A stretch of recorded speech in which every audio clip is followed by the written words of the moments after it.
بسم اللہ الرحمن الرحیم۔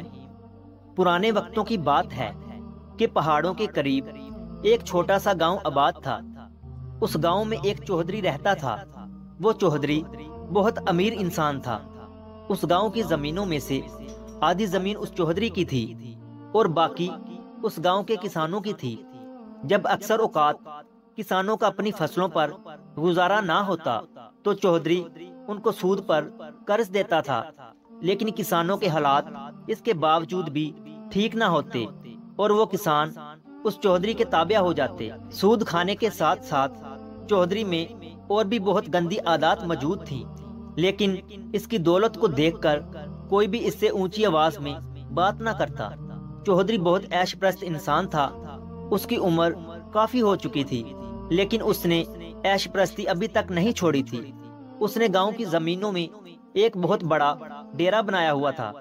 جب وہ اس ڈیرے کی چھت پر چڑھ کر دیکھتا تو اسے پورا گاؤں نظر آتا۔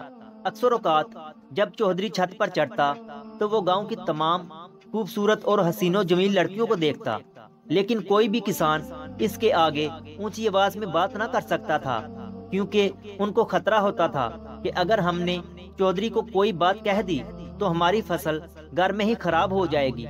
وقت گزرتا رہا اور چودھری اپنی اس گندی عادات کو پایہ تکمیل تک پہنچا رہا تھا۔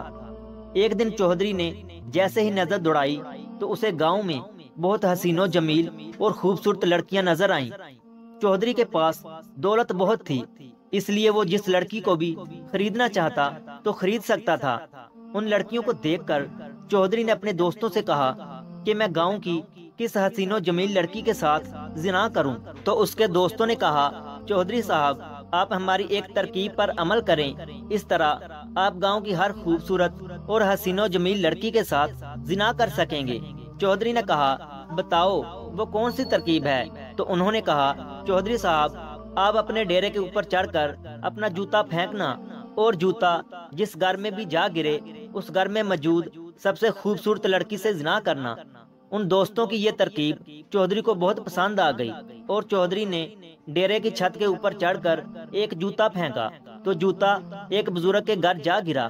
اس بزرگ کی ایک ہی خوبصورت اور حسین و جمیل بیٹی تھی اور اس کے پاس دولت کی کمی کی وجہ سے اس نے اپنی بیٹی کی ابھی تک شادی نہیں کی تھی۔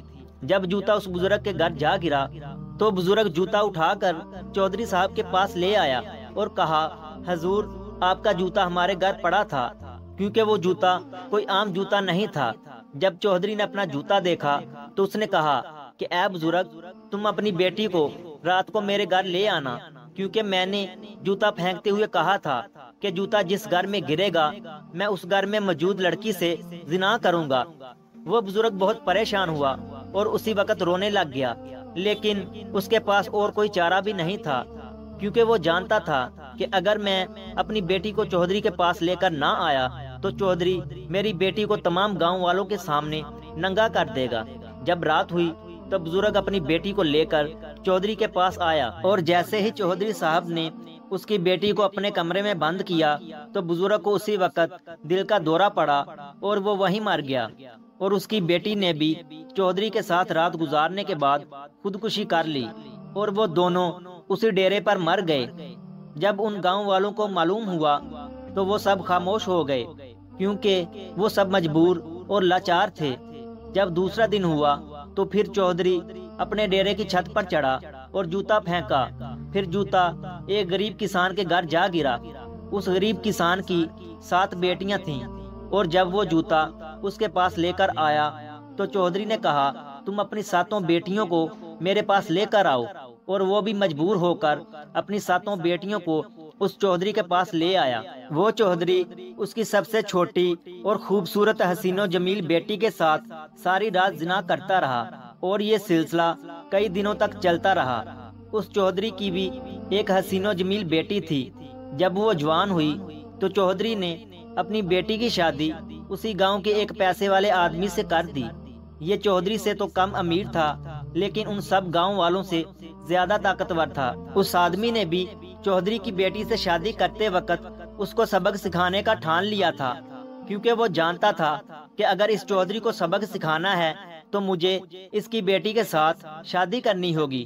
یہی سوچ کر اس نے چودھری کی بیٹی سے شادی کر لی۔ چودھری روز معمول کی طرح جوتا پھینکتا تھا اور جس گھر میں جا گرتا تو چودھری اس گھر میں موجود خوبصورت اور حسین و جمیل لڑکی کے ساتھ زنا کرتا۔ جب یہ ماجرا کئی دن چلتا رہا تو ان تمام گاؤں والوں نے آپس میں مشورہ کیا کہ آخر کب تک یہ چودھری گاؤں کی لڑکیوں کی عزت کے ساتھ کھلواڑ کرتا رہے گا۔ اس کے بعد انہوں نے ایک ترکیب سوچی کہ جب چودھری جوتا پھینکے گا تو کوئی بھی جوتا لے کر چودھری کے پاس واپس نہیں جائے گا، اور جب جوتا چودھری خود تلاش کروائے گا تو جوتا اس کی بیٹی کے گھر سے برآمد ہو جائے گا، اور جیسے ہی وہ جوتا اس کی بیٹی کے گھر سے ملے گا تو ہم سب گاؤں والے مل کر اس کو اپنی بیٹی کے ساتھ زنا کرنے پر مجبور کریں گے یا اس کو اس گاؤں سے نکال دیں گے۔ لیکن خدا کی کرنی ایسی ہوئی کہ چودھری نے جیسے ہی جوتا پھینکا تو وہ سیدھا اس کی بیٹی کے گھر جا گرا۔ جب وہ جوتا اس کا داماد لے کر چودھری کے پاس آیا تو جیسے ہی چودھری نے جوتا اپنے داماد کے پاس دیکھا تو اس کے پیروں تلے زمین نکل گئی۔ اس نے اپنے داماد سے پوچھا کہ تمہارے پاس میرا جوتا کیسے آیا؟ تو اس نے کہا، چودھری صاحب، آپ کا جوتا آج میرے گھر گرا ہے اور اس لیے آپ کو اپنی بیٹی کے ساتھ زنا کرنا پڑے گا، ورنہ یہ گاؤں والے آپ کو اس گاؤں سے نکال دیں گے۔ جب چودھری اپنے ڈیرے سے باہر نکلا تو تمام گاؤں والے اکٹھے تھے اور انہوں نے چودھری کو کہا کہ تمہیں دو کاموں میں سے ایک کام کرنا پڑے گا، یا تو اپنی بیٹی کے ساتھ تمہیں زنا کرنا ہوگا یا پھر اس گاؤں کو چھوڑ کر ہمیشہ ہمیشہ کے لیے جانا ہوگا۔ اب چودھری کو احساس ہوا کہ اتنے سالوں سے میں غریب کسانوں کی بیٹیوں کی عزت کے ساتھ کھیلتا رہا ہوں، آج مجھے خود اپنی بیٹی کے ساتھ زنا کرنا پڑے گا۔ اب چودھری کے پاس صرف دو راستے تھے، یا تو وہ اپنی بیٹی کے ساتھ زنا کرتا یا پھر اپنے گاؤں کو چھوڑتا اور اپنی تمام دولت سے بھی ہاتھ دھو بیٹھتا۔ یہ سوچ کر وہ پاگل ہو رہا تھا کیونکہ اس کے پاس اور کوئی چارہ بھی نہیں تھا۔ لیکن تھوڑی دیر سوچنے کے بعد اس چودھری نے کہا کہ ایسی دولت پر بھی لعنت جو انسان کو اپنی بیٹی کے ساتھ زنا کرنے پر مجبور کر دے۔ میں اس گاؤں کو چھوڑ کر چلا جاؤں گا۔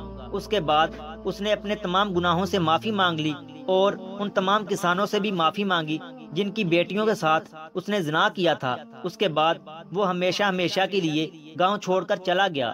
دوستو، ہمیں اس واقعے سے دو اخلاقی سبق ملتے ہیں کہ انسان جب تک خود اپنی مدد نہیں کرتا، اللہ بھی ان کی مدد نہیں کرتا، کیونکہ جب تک گاؤں کے کسانوں نے اپنی مدد کرنے کا نہیں سوچا تو اس وقت اللہ تعالیٰ نے بھی ان کی مدد نہیں کی۔ اور دوسری بات یہ ہے، زنا انسان پر قرض ہوتا ہے۔ اگر انسان سے کبھی غلطی سے بھی ایسا گناہ ہو جائے تو اسے اسی وقت معافی مانگنی چاہیے، کیونکہ یہ قرض ایک نہ ایک دن ضرور چکانا پڑتا ہے۔ اللہ تعالیٰ سے ہماری دعا ہے کہ اللہ تعالیٰ ہر مسلمان کو ایسی تمام برائیوں سے محفوظ رکھے، آمین۔ اگر ویڈیو اچھی لگی ہے تو اسے لائک کریں اور مزید ایسی ہی ویڈیوز دیکھنے کے لیے ہمارے چینل علمی روم کو سبسکرائب کریں۔ ملتے ہیں اگلی ویڈیو میں، تب تک کے لیے اللہ حافظ۔